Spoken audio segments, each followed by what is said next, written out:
पहली बार रोचक कथा रूप में पुराणों की कथा। प्लीज़ सब्सक्राइब करना ना भूलें, जिससे मेरे को भी और प्रेरणा मिलेगी आगे की कहानियाँ बताने में। इस एपिसोड 23 में हम सुनेंगे विष्णु वंश का वर्णन।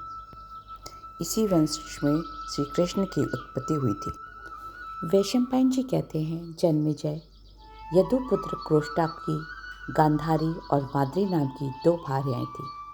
गांधारी के गर्भ से अनमित्र उत्पन्न हुए और माद्री के दो पुत्र हुए, युधाजित और देवबीडूष। इस तरह विष्णु के कुल को बढ़ाने वाला उनका वंश 3 शाखाओं में बढ़ गया।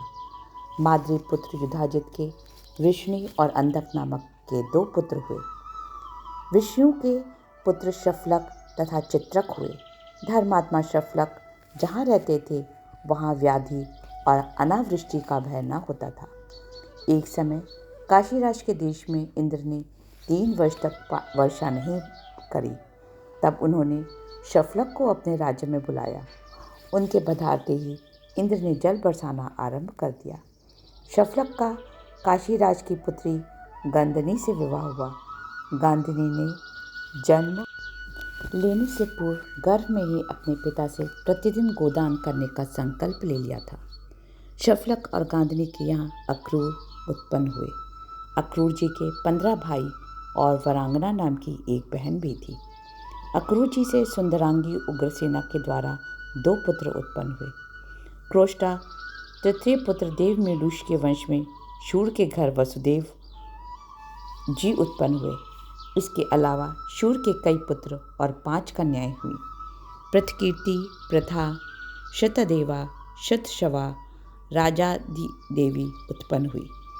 प्रथा को वृद्ध राजा कुंती भोज ने गोद ले लिया। इस कारण प्रथा कुंती भोज की पुत्री और कुंती नाम से विख्यात हुई।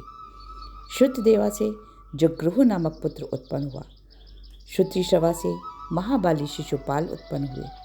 पृथकीर्ति के वृद्ध शर्मा से महाबली वीर दंत वक्र उत्पन्न हुआ। कुंती भोज द्वारा गोद ली प्रथा का विवाह पांडु के साथ हुआ। कुंती के पुत्र राजा युधिष्ठिर धर्म से उत्पन्न हुए। भीमसेन वायु से तथा इंद्र से अर्जुन उत्पन्न हुए। क्रोष्टा के सबसे छोटे पुत्र अनामित्र से शिनी उत्पन्न हुए। इनके वंश में आगे भूमि के पुत्र युगधर हुए। यहाँ क्रोष्टा का वंश समाप्त होता है।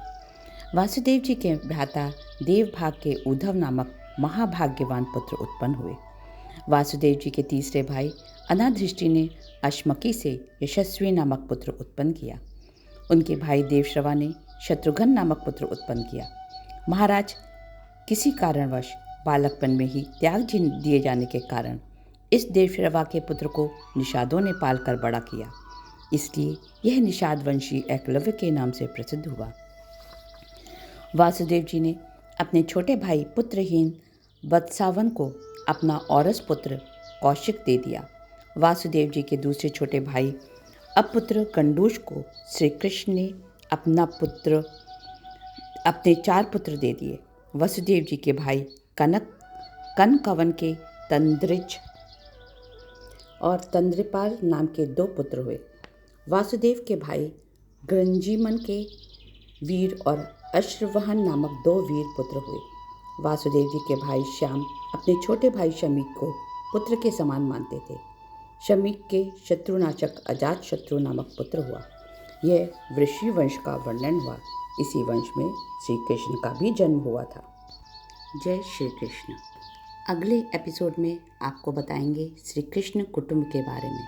Please don't forget to like, share and subscribe.